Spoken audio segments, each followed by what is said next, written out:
Started going out on Highway 50 east of Carson City. So the high desert. Yeah, as soon as it doesn't have to be all that barren. Just I see. high desert is fine. And as soon as I got out past Carson City, that's where I felt good. And so during the outbreak, or toward the end of it, I was making regular trips, like every weekend, out to Mound House to not only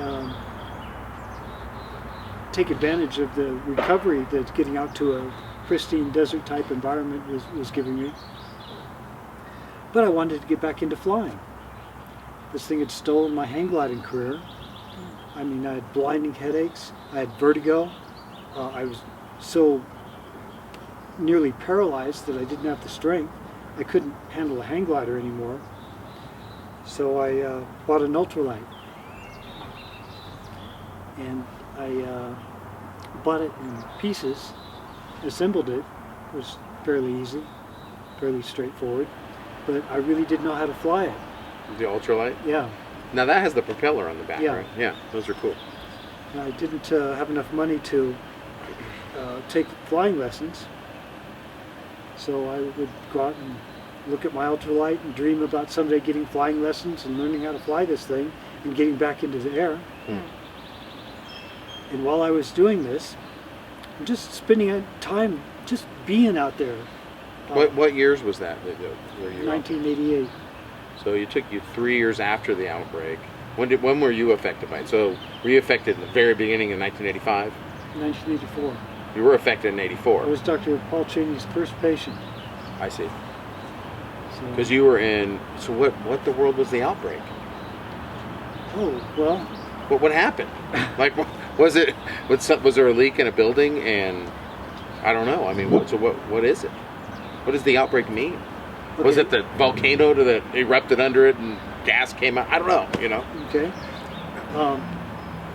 In November of 1984, a strange flu hit the north shore of Lake Tahoe. Some kind of terrible flu virus. And the first time we heard about this was a rumor out of Truckee that people were getting this flu and they weren't getting over it. Most people did, but some people, they just weren't getting better. Well, it's kind of scary. We'd never heard of a flu that you didn't get over. Yeah. Well, like the Asian flu or the one back in 1918, like that kind Yes. of flu, Yeah, exactly. People would just be sick for. and they just wouldn't get over it. Yeah.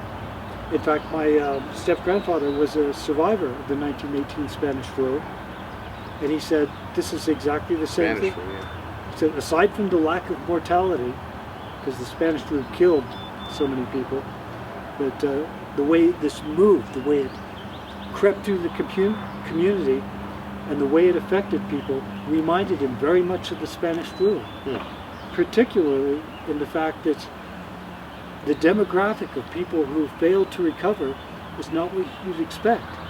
It wasn't the sickly, the infirm, the aged, or the very young. It was the people in the prime of life in the greatest apparent health that died with the Spanish flu. Whoa. And in a similar way, this flu that moved into Lake Tahoe, So that's why it got national interest, yeah, because this is looking very much like the 1918 outbreak. yes, And so, and all the doctors were seeing that, and they called the CDC in. yeah. Wow, who would have thought? Okay. Yeah, well, the people that were getting sick were school teachers, a school basketball team, casino employees, all people just in otherwise excellent health. And it was completely bypassing the hospitals. It wasn't hitting diabetics, people with cancer. Only the healthiest people would get the chronic form of this flu. Whoa. How crazy is that? It's Weird. strange. Very strange. Very strange. So, yeah, my step-grandfather recognized it because he had seen the same thing during the 1918 Spanish flu. but nobody else at the time was able to. I mean, it didn't strike a chord anywhere. And we still don't understand why that is to today. Did they come up with a root cause? Or why would it hit? Did they say, okay, it was this virus, it was this bacterial infection, it was this mold? It depends on who you talk to. Okay. When researchers descended on our town, everybody got into a big fight over their various theories. Some people felt it was Lyme disease. Some people thought it was Epstein-Barr virus, because the first test that showed up was a few people were positive on a monospot test, a primitive EBV or test that would let you know if you had glandular fever or mononucleosis. And a few people showed up positive on this test. And at this exact time, January of 1985, 2 articles came out in the Annals of Internal Medicine about a strange new syndrome described by the